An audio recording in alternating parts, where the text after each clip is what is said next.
প্রিয় এইচএসসি 26 ব্যাচের শিক্ষার্থীরা, এই ভিডিওতে পদার্থবিজ্ঞান দ্বিতীয় পত্রের অষ্টম অধ্যায় অর্থাৎ আধুনিক পদার্থবিজ্ঞানের সূচনা, এই অধ্যায় থেকে যতগুলা সূত্র সিকিউ এবং অর্থাৎ কি বোর্ড কোশ্চেনে এসেছে অথবা যতগুলা সূত্র এমসিকিউতে প্রয়োজন অথবা সূত্রগুলা কোন কোন বোর্ডে এসেছে এই সূত্রগুলা কি আমি এই ভিডিওতে তুলে ধরব।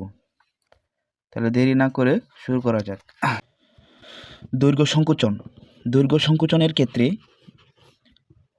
L = L0√1-b² অর্থাৎ এখানে L0 হচ্ছে কি স্থির অবস্থান বস্তুর দৈর্ঘ্য এবং কি b হচ্ছে কি ইলেকট্রনের বেগ,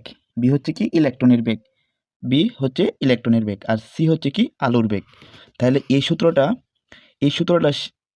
যে কোন কোন বোর্ডগুলো এসেছে সেই বোর্ডগুলো হলো সিলেট বোর্ড 2022, অর্থাৎ Mymensingh board 2023, Barisal board, Comilla board, Dinajpur board, এই তিনটা বোর্ডে 2024 সালে এই সূত্র থেকে ম্যাথ এসেছে। অর্থাৎ এই সূত্রটা যদি আমরা মুখস্থ না করে অন্তস্থ করে রাখি তাহলে আমরা এই 7টা বোর্ডের সিকিউ আমরা সলভ করতে পারবো। আর চট্টগ্রাম বোর্ড 2023, কুমিল্লা বোর্ড 2023, অর্থাৎ এই 6টা বোর্ডে এই সৃজনশীলটা অর্থাৎ এই সূত্র দিয়ে সৃজনশীল এসেছে আর কি। অর্থাৎ তারপর পরের সূত্রটা হচ্ছে কাল দীর্ঘায়ন, অর্থাৎ কি T = T0√1-b²/c²। কাল দীর্ঘায়ন, আবার বলতেছি কাল দীর্ঘায়ন, এই সূত্রটা T = T0/√1-b²/c²। এই সূত্রটা মধ্যে টি নট হচ্ছে গতিশীল পর্যবেক্ষণ, আর b² অর্থাৎ বি হচ্ছে ইলেকট্রনের বেগ, আর সি হচ্ছে কি আলোর বেগ। সব কিছুই ঠিক আছে। এটা কোন কোন বোর্ডে এসেছে?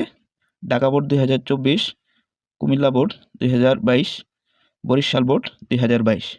অর্থাৎ এই সূত্র থেকে 3টা বোর্ডে সিকিউ এসেছে আর কি। এই যতগুলা সূত্র আমি দেখাচ্ছি সবগুলা সূত্রই কি মুখস্থ না করে অন্তস্থ করে রাখবেন। তাহলে দেখা গেছে কি মানে দিন শেষে আমাদের কি পরীক্ষার হলে সূত্রই মনে রাখতে হবে। আর সূত্রেই যদি মনে না থাকে তাহলে আমরা কিভাবে আর কি প্রশ্ন সলভ করব।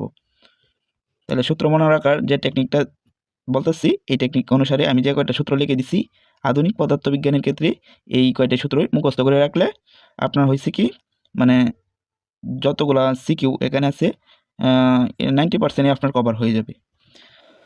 অর্থাৎ তারপর হচ্ছে কি বর বৃদ্ধি m = m0/1-b²/c²।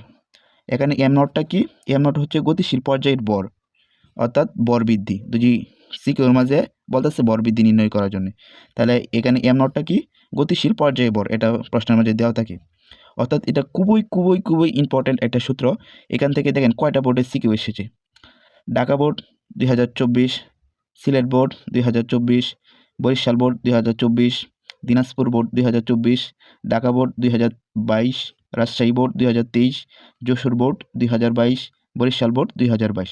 অর্থাৎ এখানে 8টা বোর্ডের মধ্যে একটা সূত্র দিয়েই 8টা বোর্ডের মধ্যে ম্যাথ এসেছে। অর্থাৎ তারপর সূত্রটা হচ্ছে কি ফুটনের শক্তি, অর্থাৎ ফুটনের শক্তিকে প্রকাশ করা হয় ই দ্বারা। অর্থাৎ এর সূত্র হচ্ছে কি E = hc/λ, E = কি hc/λ। এখানে h হচ্ছে কি h হচ্ছে প্লাঙ্কের ধ্রুবক, আর হচ্ছে কি ল্যামডাটা হচ্ছে কি তরঙ্গের দৈর্ঘ্য, ল্যামডা হচ্ছে কি তরঙ্গের দৈর্ঘ্য, আর c হচ্ছে বেগ। অর্থাৎ এই সূত্রটা 5টা বোর্ডে এসেছে। কি board? Jessore board 2022, Chittagong 2024, Jessore board 2024, আর হচ্ছে Barisal board 2024, Mymensingh board 2023, Dhaka board 2022। অর্থাৎ এখানে 5টা বোর্ডের মধ্যে এই ফুটনের শক্তি নির্ণয়ের এই সূত্রটা এসেছে। তারপর হচ্ছে কার্য অপেক্ষক নির্ণয়ের সূত্র হচ্ছে কি ডব্লিউ দ্বারা প্রকাশ করা হয়। W = hc/λ0। এখানে সেম ক্যাটাগরিতে h হচ্ছে কি প্লাঙ্কের ধ্রুবক, c হচ্ছে আলোর বেগ, আর ল্যামডা হচ্ছে কি তরঙ্গের দৈর্ঘ্য, ল্যামডা নট তরঙ্গের দৈর্ঘ্য। এটা শুধু একটি বোর্ডে এসেছে, সেটা হচ্ছে কি বরিশাল বোর্ড 2023-এ, বরিশাল বোর্ড 2023। তারপর পরের সূত্রটা হচ্ছে ইলেকট্রন এর সর্বোচ্চ বেগ। ইলেকট্রন এর সর্বোচ্চ বেগ নির্ণয় সূত্র হচ্ছে V equal to root over VE by V naught, VE into V naught divided by M, অর্থাৎ কি VE by V naught divided by কি এম। এখানে বি হচ্ছে কি, বি হচ্ছে বিভব পার্থক্য। এখানে এই যে বি নটটা হচ্ছে বিভব পার্থক্য, আর বি হচ্ছে কি ইলেকট্রনের সর্বোচ্চ বেগ। যদি প্রশ্নের মাঝে এটা ইলেকট্রনের সর্বোচ্চ বেগ নির্ণয় করতে বলছে, এই কারণে এটা কি বি দ্বারা প্রকাশ করা হয়। আর হচ্ছে কি, আর বি নটটা হচ্ছে কি বিভব পার্থক্য, অর্থাৎ আর এম হচ্ছে কি এম হইতেছে এখানে ইলেকট্রনের ভর, এম হচ্ছে কি এখানে ইলেকট্রনের ভর। আচ্ছা, এটা মাত্র দুইটা বোর্ডে এসেছে, অর্থাৎ রাজশাহী বোর্ড 2023, ঢাকা বোর্ড 2023। এখানে তারপর হচ্ছে কি ডি ব্রগলির তরঙ্গ দৈর্ঘ্য, ডি ব্রগলির তরঙ্গের দৈর্ঘ্য সূত্র ল্যামডা ইকুয়াল টু কি H divided by P equal to H divided by M B.